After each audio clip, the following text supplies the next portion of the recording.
Seventh Vassa, 1967. My seventh rains retreat, Vassa, was spent at Wat Pa Santikawat, Chaiwan Subdistrict, Chaiwan District, Udon Thani Province. Luang Por Thoon Kamalo was the abbot. During that Vassa, my mental cultivation, pavana, and practice, patipati, went smoothly without any obstacles. Luang Por Thoon was reserved with words by nature. When he spoke about Dhamma, though he said very little, it was full of meaning and significance. Each of his sentences had profound meaning and were full of rational reason. If one used wisdom to analyze his words, one would realize how extraordinarily meaningful they were. Only those who are thick-eared and cannot see would fail to grasp his Dhamma teachings. During this Vassa, as my mind, citta, was established in meditative calm, Luang Por Man came to me and said, "Thoon, once the Vassa ends, go and stay with Venerable Ācariya Khao of Wat Tham Kong Pain. Your aspiration will become reality in not too long a time." Thereafter, the citta withdrew from meditation. I used wisdom, panya, to contemplate how Luang Por Man's order made it seem like he already knew that in a short time my goal would be attained. Throughout that night, I felt full and content. I was determined to go stay with Luang Por Khao after the Vassa was over. I was also proud because in this lifetime I had never seen Luang Por Man, but he still graced me with a reminder. I was confident that if I went to stay with Luang Por Khao, I would certainly come to understand and realize the ultimate truth, Satya Dhamma. This was merely my determination. What would actually transpire is for you to discover. In 1955, I was ordained as a monk in the Mahanikaya tradition at Wat Chainat Wararam. One day, on my alms round, Bintabata, I saw walking towards me Thamayut monks from Ban Chaiwan led by Luang Por Thoon. I instantly remembered that when I was a novice Samanera in 1949, I had gone with Phra Acharya Som to pay respects to Luang Por Thoon at Ban Champa, and I was filled with deep admiration and respect for him. Now, Luang Por Thoon had established a temple in Ban Nong Tum, Chaiwan Subdistrict, Chaiwan District. Previously, I had wanted to ordain in the Thamayut order, but I didn't know where the Thamayut temples were. My father had me enter myself as a candidate for monkhood, Naka, at a Mahanikaya temple, so I ended up ordaining as a Mahanikaya monk. After ordaining, I discovered that a Thamayut monk had established a temple there.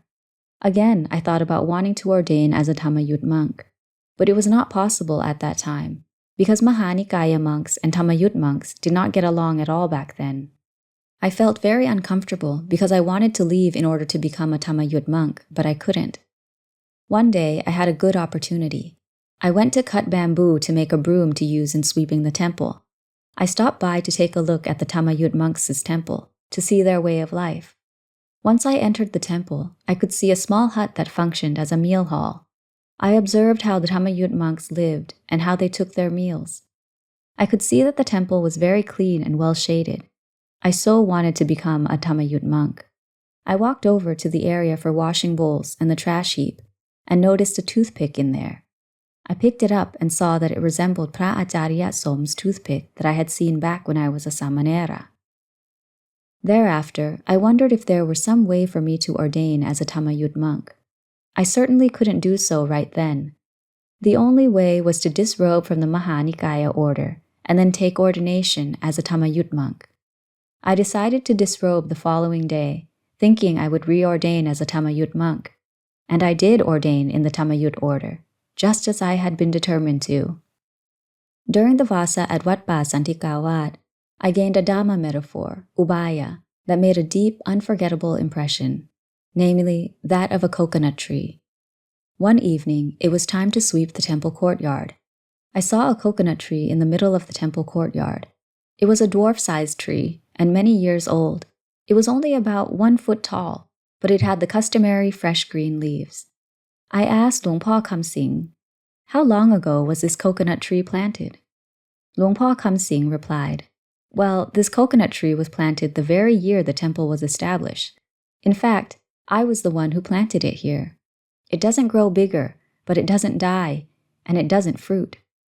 It was planted in 1950, and it's 1967 now.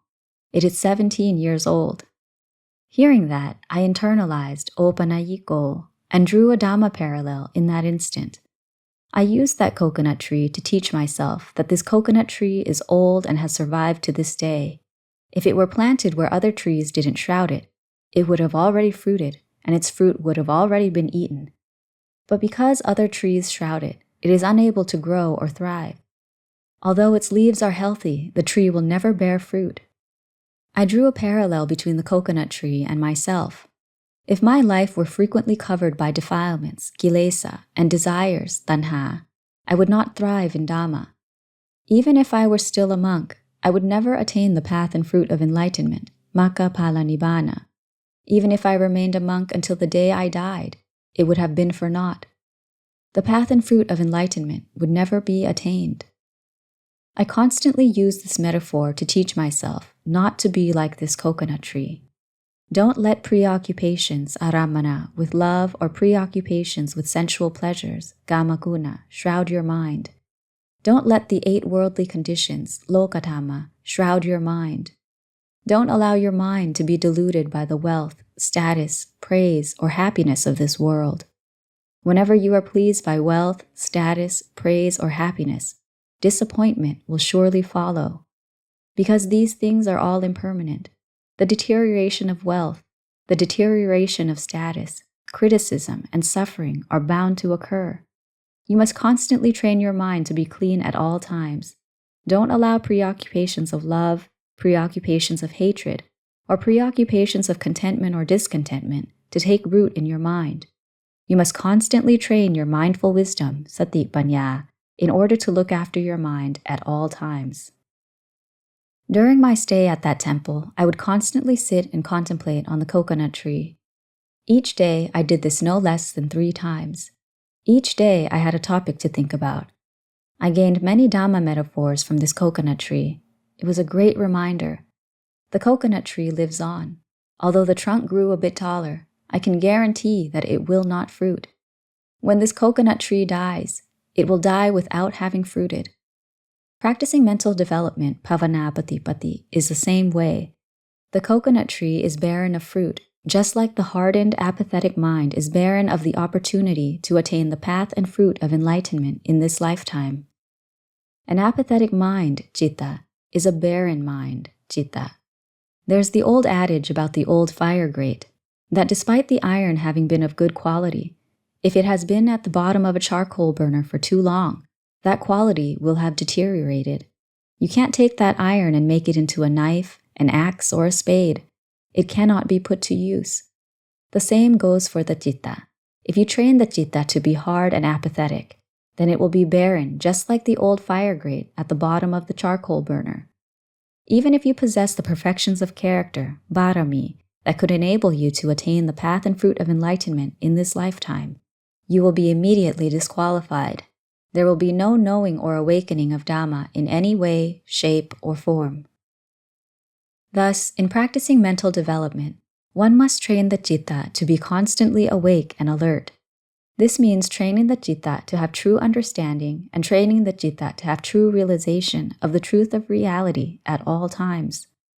If the citta is frequently trained to be asleep in meditative tranquility, the citta will develop symptoms of apathy. The citta will be barren. If the citta is constantly asleep, it will not have a comprehensive understanding of the ultimate truth, Satya Dhamma. Without realizing it, the citta will become attached to happiness and attached to the bliss found in the state of calm. The citta must be trained to be steadfastly focused in wisdom, paññā, at all times. Don't train the citta in delusion, moha, or ignorance, avijja, because normally, both delusion and ignorance already reside in the mind. Wisdom must be used to train the mind to awaken from this delusion.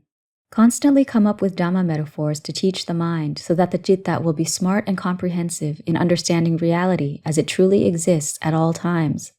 Thus, problems will be able to be solved.